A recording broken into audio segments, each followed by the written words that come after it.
Claro. Importante. A gente precisa entender onde nós estamos pisando, para onde o mundo está indo, para a gente se posicionar. Mas aí você me ajuda na ordem que a gente vai falar as coisas. A gente começa por onde?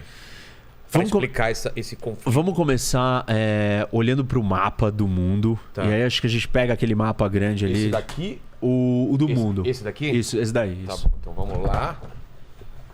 Hoje viemos preparados aqui. Vou até tirar aqui, ó. Tira esse daí. Vamos lá. Trouxe umas canetas aí também. Isso. A gente vai mais para esse lado, vai para tudo aqui? Deixa eu botar essa bala aqui. Nunca a jujuba foi tão bem utilizada. O que é aí? Ops. Vou botar meu copo aqui. Tá. Toma um gole. Só para você entender, tem gente que tá pensando, né? Voltando pro raciocínio, antes de eu entrar aqui no mapa, que tá pensando como que esse grande jogo, esse tabuleiro tá funcionando. Tem. Quem são essas pessoas? Mais altas esferas de poder de um país. Presidente, as forças militares, os grandes estrategistas, as altas patentes de tudo quanto é instituição de Estado, não de governo. Aqueles que são responsáveis pela existência de um país, de um povo, de uma nação, e que a função deles é garantir que esse povo e essa nação continue viva, protegida, com os meios para sobreviver.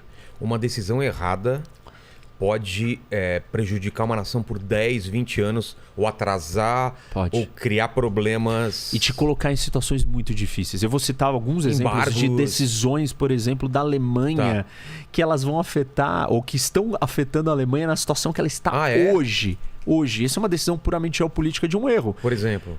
Por exemplo, ela decidiu que ela ia desligar as usinas nucleares. Exato. Ela fez isso em 2011, depois do acidente aqui no Japão, né? O acidente nuclear de Fukushima. E a Merkel, que estava no poder naquele momento, a chanceler alemã, ela sentiu que aquilo tinha um apelo mais popular.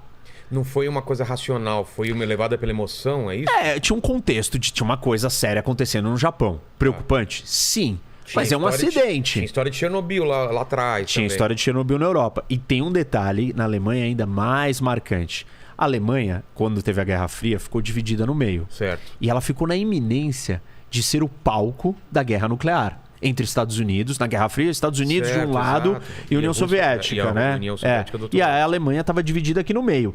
E o Ocidente estava aqui parado, todo armado, e a União Soviética aqui.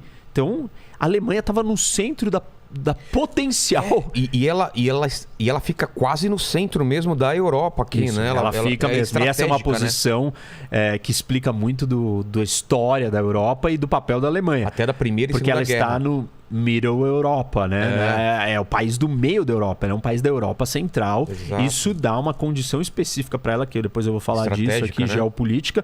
Mas ela estava no meio de uma potencial guerra atômica. Então, ela viveu o medo da guerra nuclear. 2. Ela assim, né, depois do Holocausto, da Segunda Guerra Mundial, de tudo que aconteceu aqui, os alemães perceberam que eles foram muito destrutivos e adotaram uma política pacifista. Você está falando o seguinte, já tem história do Holocausto. Já tem história de merda. Segunda Guerra Mundial, a gente foi devastado, fomos destruídos, a Alemanha foi destruída. Se tem um desastre aqui numa usina nuclear, pronto. Não é só isso, assim, tipo, nasceu uma cultura pacifista. Por quê? Na Alemanha. Isso, claro. Fruto do que eles fizeram. Então, o remédio, a cura disso vamos segurar a nossa onda, não vamos mais ser belicosos, vamos ser pacifistas. A soma da história que fez eles serem pacifistas com o medo de ter vivido uma guerra atômica faz dos alemães um lugar onde a energia nuclear é bastante rechaçada. Entendi. Porque traz memórias de duas coisas muito ruins. Pra você ter uma ideia, o Partido Verde da Alemanha é um dos partidos verdes mais bem-sucedidos do mundo, com mais cadeiras no parlamento sempre. Então, a cultura verde ambiental na Alemanha é forte. Antinuclear, mais forte ainda. Aconteceu Chernobyl, acontece um acidente de Fukushima no Japão. O que acontece com esse caldo, com esse contexto cultural e histórico da Alemanha? Vamos fechar. Vamos fechar. E aí o que a população fala? Fecha tudo. Por favor. estamos com você. Sem ter uma outra alternativa forte. Isso. Aí é a ação, do ponto de vista geopolítico, destrambelhada. Por quê? Porque você tem que pensar na estratégia. Qual que vai ser o substituto da energia nuclear no seu país? Se tem eólica e solar já suficiente para suprir tudo isso? Energia eólica e solar são intermitentes, né? Elas têm. Você não tem sol o dia inteiro, você não tem vento o dia inteiro. A energia nuclear não, você está ali produzindo, ela é consistente, ela é confiável. Hidrelétrica também? Isso, a hidrelétrica tem o problema da água e da chuva. E que você também, quando tem seca no Brasil, a gente estava com problema. Exato. E estava com problema de novo de apagão. Caramba, e de falta de energia. Isso, é verdade. Então, você não pode substituir por qualquer coisa. E aí tem o custo, obviamente, dessas outras tecnologias. Quando você desligou as usinas nucleares, aí você passou a depender do que estava mais disponível, mais perto, que era o gás natural, que era... Quem trazia esse gás natural era a Rússia.